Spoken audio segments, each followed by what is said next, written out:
ఆ అమ్మాయి తల్లిదండ్రుల చేతుల మీదుగా యాగాలు, కొన్ని పూజలు జరిపించాలి. కన్నవాళ్ల ఆశీర్వాదమే ఆ పిల్లకి శ్రీరామరక్ష అవుతుంది. ఈలోగా పూజలకి ఏర్పాట్లు చేస్తాను. మీరు వాళ్లకు అర్థమయ్యేలా చెప్పి ఒప్పించండి. అక్క, రేణుకక్క, అక్క.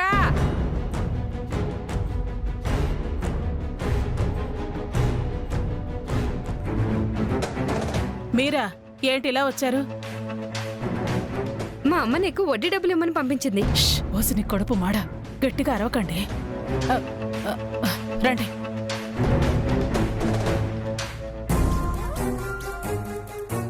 ఏంటి ఇలా పక్కకు తీసుకొచ్చావు? లేకపోతే మీరు డబ్బులివ్వటో ఇంట్లో ఎవరైనా చూస్తే ఇంకేమైనా ఉందా? అయినా డబ్బులు కావాలంటే నేనే మీ ఇంటికి వచ్చేదాన్ని కదా. మీ అమ్మకి ఎందుకంత తొందర? అదేంటక్క, నేను రాను, మా ఇంటికి వడ్డీ డబ్బులు తెచ్చిమ్మన్నావుంటగా. అప్పుడు లెక్క వేరు, ఇప్పుడు లెక్క వేరే. ఇంతకీ డబ్బులేవి?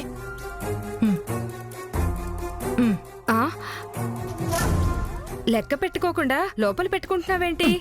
లెక్క పెడుతూ కూర్చుంటే బొక్క పడుద్ది, మీకు తెలీదులే. అవును, నీ మనవరాలు పెద్ద మనిషి అయిందంట కదా. అప్పుడే ఆ విషయం మీ వరకు వచ్చిందా? అయితే ఫంక్షన్ చాలా గ్రాండ్ గా చేస్తారనుకుంటా. దేంతో? దేంతో ఏంటి, ఉన్న దాంట్లోనే. ఏముంది బూడిదా? అంటే ఫంక్షన్ చేయవా? ఎందుకు చేయను?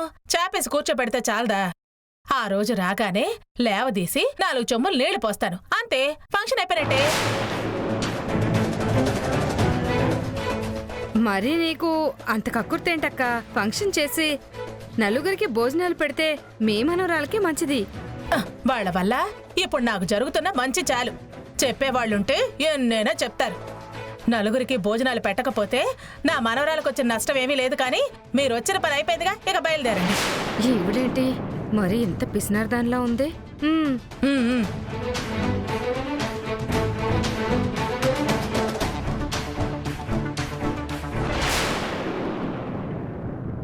నా కూతురు మెచ్యూర్ ఫంక్షన్ గుండెమ్మలాగే ఘనంగా జరగాలి. పంతులు గారు చెప్పినట్టు దోష నివారణ జరగాలి. యాగాలు, పూజలు చేయించాలి. ఫంక్షన్ ఘనంగా జరిపించాలి.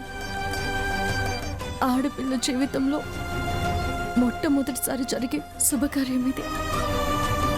నా కూతురి విషయంలో అది తూతు మంత్రంగా కానివ్వను.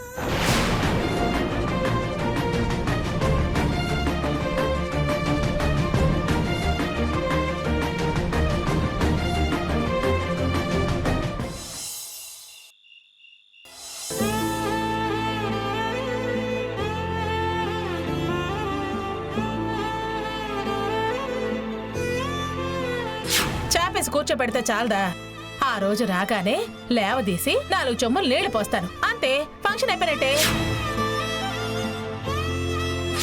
నలుగురికి భోజనాలు పెట్టకపోతే నా మనవరాలకు వచ్చిన నష్టం ఏమీ లేదు. కానీ మీరు వచ్చిన పని అయిపోయిందిగా, ఇక బయలుదేరండి.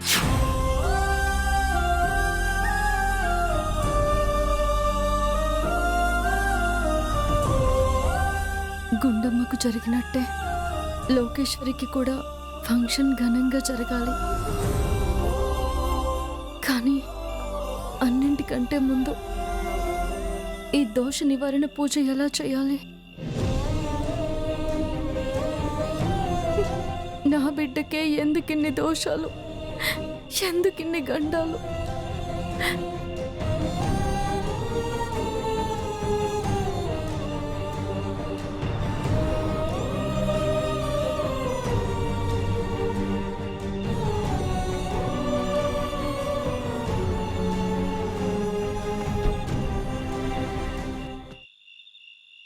గీత,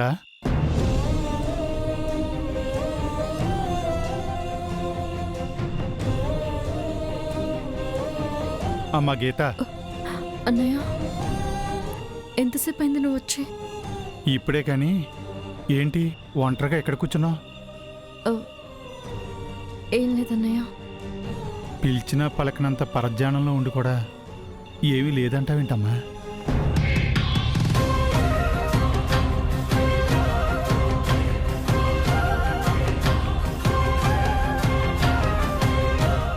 లోకేశ్వరి పెద్ద మనిషి అయిన గడియలు బాలేదని పంతులు గారు చెప్పిన దాని గురించి ఆలోచిస్తున్నావు కదా.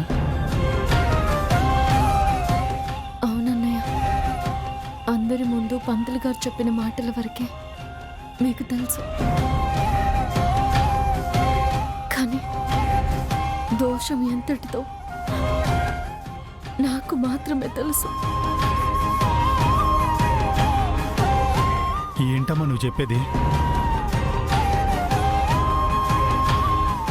మీ అందరి ముందు కాకుండా పంతులు గారితో నేను సపరేట్గా మాట్లాడానన్నయ్య. ఆయన చెప్పింది వింటే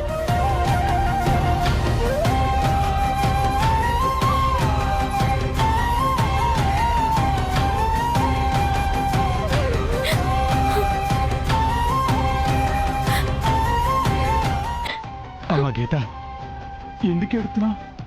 అసలు పంతులు గారు ఏం చెప్పారమ్మా?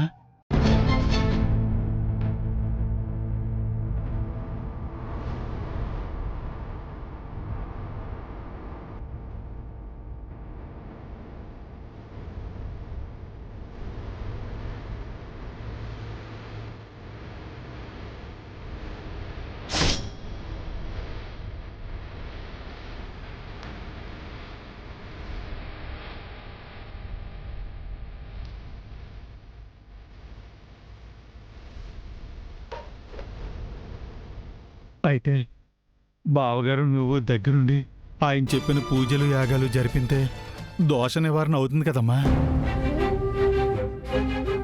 ఎలా జరిపించడం అన్నయ్య?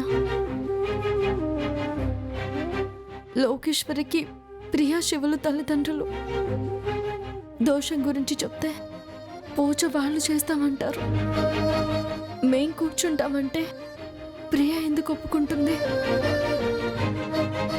మనం ఎందుకు పూజలు చేయాలని మీ బావగారంటే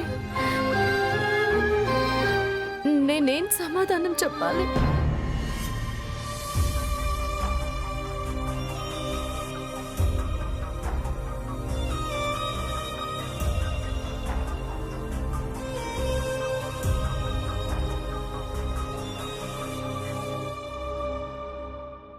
నీకింత మంచి మనసిచ్చిన ఆ భగవంతుడు ఎప్పుడూ నీకు ఈ కష్టాలు ఎందుకు తెచ్చి పెడుతున్నాడో ఇప్పటికీ నాకు అర్థం కావట్లేదమ్మా. ఆయన నేను కలిసి దోష నివారణ పూజలు జరిపించకపోతే దోషం పోదు. అదే జరిగితే ప్రమాదం ఎప్పుడు ఏ రూపంలో వస్తుందో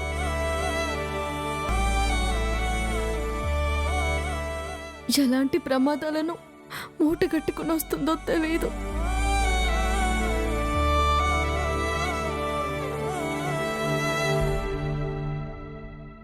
బాధపడకమ్మా. కొండంత సమస్య ఉన్నా ఆకాశం అంత అవకాశం ఎప్పుడు ఉండే ఉంటుందంటారు. నువ్వు తలుచుకుంటే ఏమైనా చేయగలవు. నా మేనకోడలికి ఏమీ కాదమ్మా, నీ కుటుంబానికి ఏమీ కాదు. ఏం చెయ్యాలో ప్రశాంతంగా ఆలోచించు. అంతేకాని నువ్వు ఇలా ఆందోళన పడితే అందరికీ నువ్వే అనుమానం కలిగించిందని అవుతావు.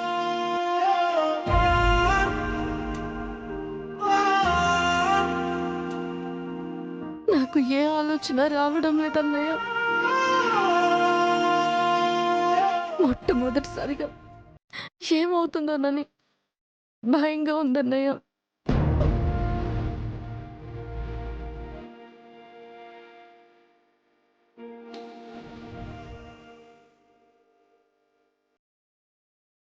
నేను చెప్తున్నాను కదా, ఏమీ కాదు.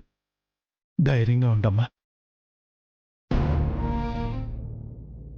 ఆలోచించమ్మా. కళ్ళు తుడుచుకోమ్మా.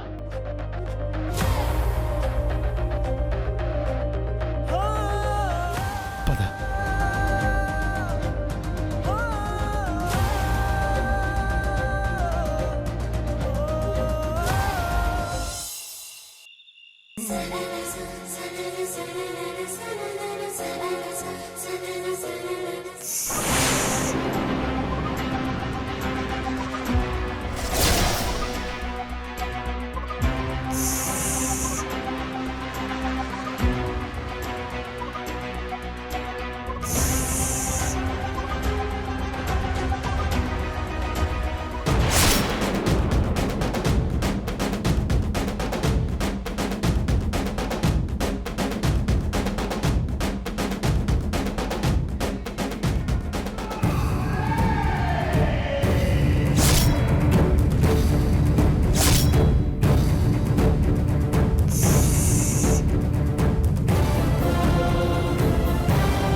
హా, లోకి!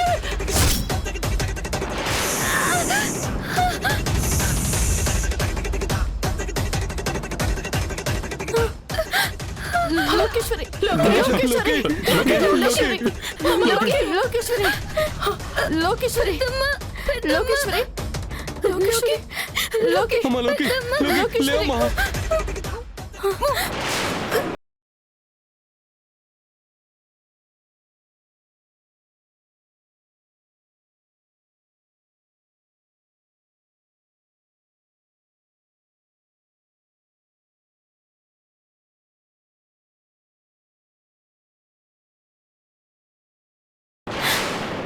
ఏ గీత, ఏమైందే? ఏమైంది? ఏం లేదండి. మరెందుకు అలా ఉలికిపడ్డావు? ఏదైనా పీడకల వచ్చిందా? అవునండి, రాకూడని కల కళ్ళ ముందే జరిగినట్టు అనిపించింది. మన లోకేశ్వరిని పాము కాటేసినట్టుగా కళ్ళొచ్చిందండి. ఏ ఏంటే ఇది? లోకేశ్వరి మన కన్న బిడ్డ కాకపోయినప్పటికీ దాన్ని కూడా మన బిడ్డలాగే అనుకుంటున్నాం, బిడ్డలానే చూస్తున్నాం. అది పెద్ద మనిషి అయిందంటే ఆనందపడాలి కానీ ఇలాంటి పిచ్చి పిచ్చి కళలు కంటూ భయపడ్డం ఏంటే? ఆనందం కంటే భయమే ఎక్కువగా ఉందండి. లోకేశ్వరి పెద్ద మనిషి అయిన టైం బాగాలేదని పంతులు గారు చెప్పారనా?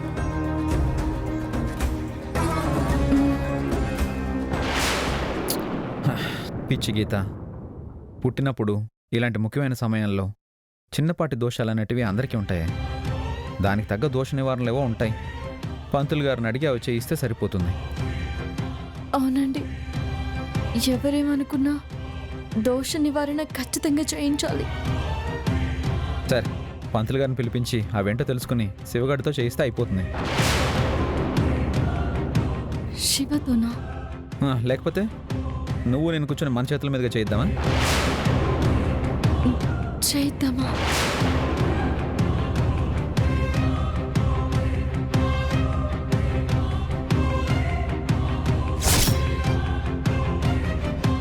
మొహం మీద వస్తారు. లోకేశ్వర్ని ఎంతలా మన బిడ్డ అనుకున్నా కూడా నువ్వు దానికి తల్లివి కాదు, నేను తండ్రిని కాను.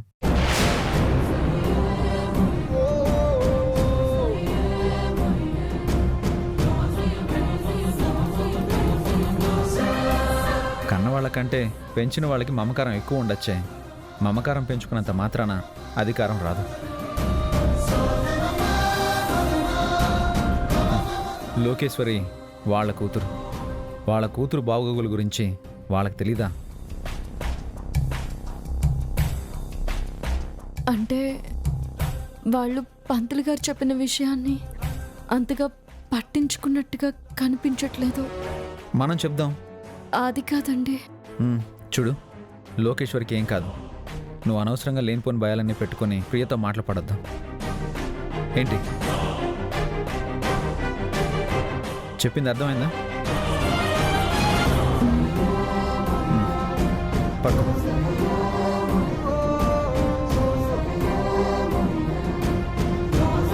పడుకో.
ఈ లోకంలో కన్న తల్లెవరో తెలియకుండా పెరగడం కన్నా దురదృష్టం ఇంకొకటి లేదు.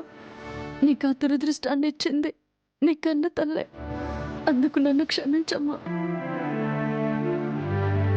కాలం నీ మీద ఎంత కక్ష కట్టినా కట్టుండొచ్చు, గడియలు ఎలాంటివైనా అయ్యుండొచ్చు, కానీ నీకు ఎలాంటి కీడు జరగదు, జరగనివ్వను.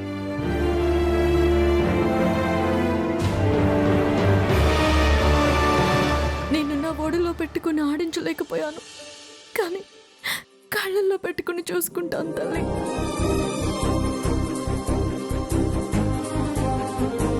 నా ప్రాణాలు పణంగా పెట్టైనా నిన్ను కాపాడుతాను, మాటిస్తున్నాను. నా గొంతులో ప్రాణం ఉన్నంత వరకు నీకెలాంటి కష్టము కలగనివ్వనమ్మా.